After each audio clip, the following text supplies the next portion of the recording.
हाँ भाई, क्या काम है? शिवम सर हैं क्या? हाँ है, क्या काम है उनसे? पर्सनल काम था। अच्छा। हाँ। ठीक है, आ जाओ। शिवम सर, हाँ। ये मेरे पास कुछ पैसे थे। पैसे क्यों? हाँ। अरे पहले आप पैसे रखो। पैसे नहीं चाहिए भाई, क्यों? अरे आप रखो। बैठो बैठो बैठो। क्या क्या हुआ? ये मेरे पास समथिंग 10,000 रुपये हैं। मुझे इससे 50,000 रुपये बनाना है। 10,000 से 50,000 रुपये बनाने? ठीक है, आज बनाने? जितना जल्दी हो सके। अभी बनाने? अभी बन जाए तो अभी बन सकता। अभी बना देते हैं। ओके। ये 10,000 रुपये रेडी हो, एक ट्रेड में पूरा साफ हो सकता है। सर मेरे पास तो सिर्फ 10,000 रुपये पूरा चला जाएगा मेरा एक बार। और 10,000 से 50 बनाने हैं तो 10,000 रिस्क पे भी तो डालना पड़ेगा। एक काम करते हैं, चलो 5,000 रुपये की रिस्क लेते हैं। 5,000 रुपये जाएगा या 20,000 रुपये आएगा? 5,000 जाने के लिए रेडी है? उसमें भी सर मेरा 50% लो हो जाएगा। तो यार फिर कैसे बनेगा ना पैसा? सर फिर कुछ तो करना पड़ेगा मुझे 50,000 रुपये बनाना। Good question. अगर तुम्हें 50,000 रुपये बनाने हैं और अगर तुम्हें 50% या 100% की रिस्क नहीं करनी है तो तरीका है, वो तरीका मैं तुम्हें सिखा सकता हूँ। ठीक है, ये 10,000 रुपये रखो अपने पास। ओके। तरीका सीखते हैं, उसके बाद बनाना।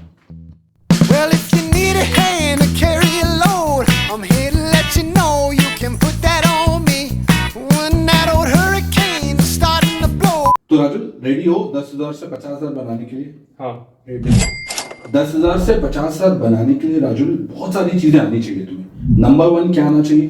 तुम्हारे पास ना एक बढ़िया ट्रेडिंग स्ट्रैटेजी होनी चाहिए। मतलब हवा में तो नहीं बन जाएगा ना, गैम्बलिंग तो हम नहीं करेंगे, एक प्रॉपर ट्रेडिंग स्ट्रैटेजी होगी। अब देखो, ट्रेडिंग स्ट्रैटेजी अगर तुम्हारे पास है तो बहुत बढ़िया, नहीं है तो गोल्ड जोन स्ट्रैटेजी मैंने कुछ यूट्यूब पे डाली होगी, तुम यूट्यूब देखते ही हो ना, ग्रीना तुम्हें उस पर मिल जाएगी तुम्हें। ओके। नहीं आती तो वो भी मैं तुम्हें सिखा दूंगा। लेकिन ट्रेडिंग स्ट्रैटेजी तो बिल्कुल ऐसा चीज है कि आना ही चाहिए, उसके बाद सारी चीजें डिस्कस हम करेंगे। ठीक है, दूसरी चीज जो है, अब हम आते हैं एक बहुत इंपॉर्टेंट कॉन्सेप्ट पे, जिसको हम बोलते हैं आरपीटी। क्या होता है आरपीटी? कभी सुना है आरपीटी के बारे में? नहीं सुना है? ठीक है, आरपीटी होता है रिस्क पर ट्रेड, कि एक ट्रेड में आप कितनी रिस्क ले सकते हो उसको आपको डिफाइन करना पड़ेगा। ठीक है, तो राजुल अपना जो आरपीटी है, तुमने बोला कि तुम 10,000 रुपए रखना चाहते हो। अब 10,000 रुपए रखना चाहते हो मतलब तुम एक ट्रेड पे 10,000 रुपए की रिस्क रखोगे। इसका मतलब क्या है? इसका मतलब है कि तुम्हारे जीतने की प्रोबेबिलिटी 50% है, यानी 50% है कि तुम 50,000 बना लोगे, लेकिन होल्ड कर पाओगे नहीं कर पाओगे, वो ट्रेड अच्छी चलेगी नहीं चलेगी। अगले 50% यानी जो बाकी की प्रोबेबिलिटी है उसमें तुम्हारा पूरा लॉस भी हो सकता है। अगर हम इस आरपीटी को 5,000 रुपए कर देते तो भी प्रॉब्लम है, क्योंकि अगर एक ट्रेड तुम्हारी नहीं चली तो तुम्हारा 50% कैपिटल वाइप आउट हो जाएगा। समझ रहे हो? इसीलिए अभी मैं जो तुम्हें सिस्टम बताने वाला हूं आरपीटी का, वो तुम फॉलो करो, एक अच्छी स्ट्रैटेजी के साथ फॉलो करो, और बहुत ज्यादा चांसेस हैं कि तुम 10,000 से 50,000 बना लो। ठीक है, तो तुम्हारे पास 10,000 रुपए है, करेक्ट?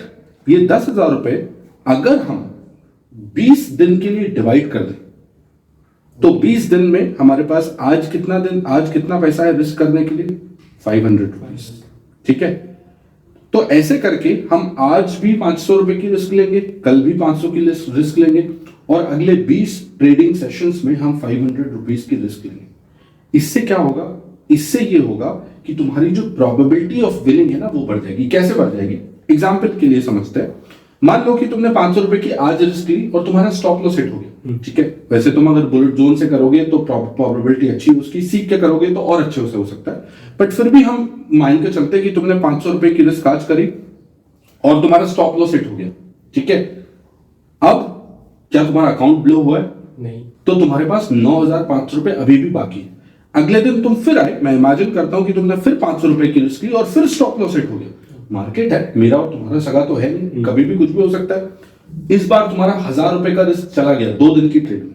तीसरे दिन तुम फिर आए और तुमने फिर लॉस कर दिया। तुम्हारी 3 ट्रेड लगातार लॉस में चली गई, लेकिन फिर भी तुम्हारा अकाउंट जिंदा है। क्यों? क्योंकि तुमने 20 पार्ट में डिवाइड किया। ठीक है, 4th डे तुम फिर आए, फिर तुमने 500 रुपए की रिस्क ली, और तुमको पता है एक सक्सेसफुल ट्रेडर कम से कम 1:3, 1:4 का ट्रेड पकड़ता ही पकड़ता है। मैं चलो इमेजिन करके रखता हूं तुम अभी एक बिगिनर हो, करेक्ट? तो तुम 1:3 की ट्रेड में निकले, कितना पैसा बनाया तुमने? 500 रुपए की रिस्क करके 1:3 की ट्रेड पकड़ी, मतलब 1500 रुपए तुमने बनाए। यानी 3 दिन तुमने लॉस किया और 1 दिन प्रॉफिट किया और तुम्हारा अकाउंट वापस 10,000 रुपए पे खड़ा है। अब अगर तुम्हारे पास स्किल है, 5वें दिन तुम आते हो और तुम 1:2 या 1:3 की ट्रेड पकड़ते हो, तो अब तुम प्रॉफिटेबल हो इस अकाउंट पे या लॉस में? Profitable, correct.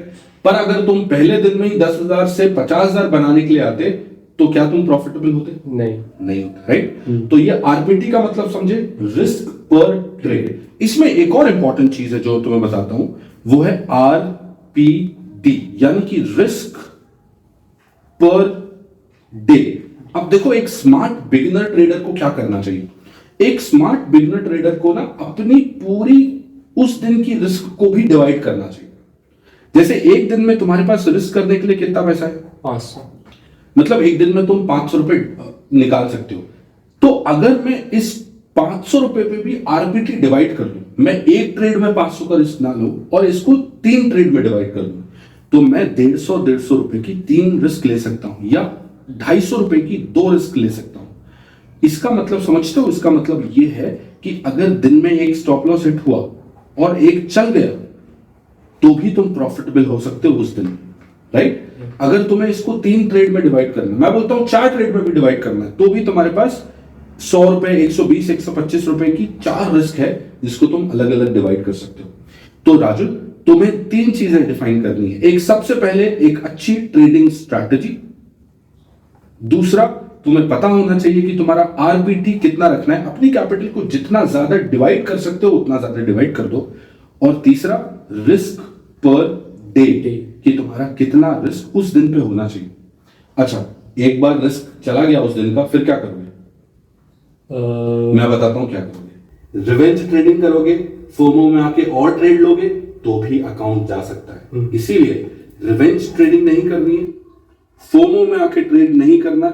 एक बार जब आरपीटी और आरपीडी एग्जॉस्ट हो गया, उसके बाद तुम ट्रेडिंग नहीं करोगे। इसको ऐसे समझो कि अगर तुम एक क्रिकेट खेलते हो, हाँ, अगर तुम क्रिकेट खेलते हो और बैटिंग कर रहे हो, तो तुम सिर्फ ये सोच के आते हो कि मेरे पास 6 बॉल है, मुझे आउट नहीं होना है और मुझे 6 बॉल में जितने मैक्सिमम रन बन सकते उतने बनाने। अगले दिन फिर आऊंगा, फिर 6 बॉल खेलूंगा, जितने ज्यादा रन बनेंगे बनाऊंगा। लेकिन एक ओवर में हर बॉल पे 6 छक्के नहीं मारते। वैसे ही आरपीटी और आरपीडी होता है। तुम्हें सिर्फ सरवाइव करना है अपनी रिस्क पर डे पे और रिस्क पर ट्रेड पे, और जितना पैसा बन सकता है बनाना है। ठीक है, इसके बाद बहुत सारी और चीजें जो मैं तुम्हें बताऊंगा, बट शायद अगले सेशन में। ओके। और ये रिस्क और फोमो को कंट्रोल कैसे करेंगे? रिस्क और फोमो को कंट्रोल करने का सबसे अच्छा तरीका है एक अच्छी ट्रेडिंग स्ट्रैटेजी पर काम करना। और अगर एक अच्छी स्ट्रैटेजी है, उसका मतलब है तुम्हारे रूल्स वेल डिफाइंड है। अगर रूल्स वेल डिफाइंड है, तो तुम उम्मीद है कि अपने रूल्स नहीं तोड़ोगे, क्योंकि पर रूल्स है ही नहीं अगर, तो रूल्स तोड़ना बहुत आसान है। ओके, ठीक है, चलो।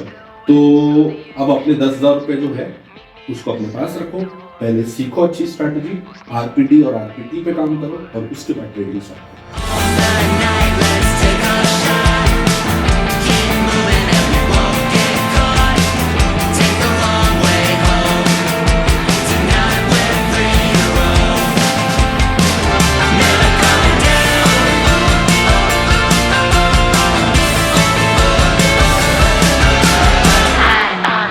Got a good buzz going.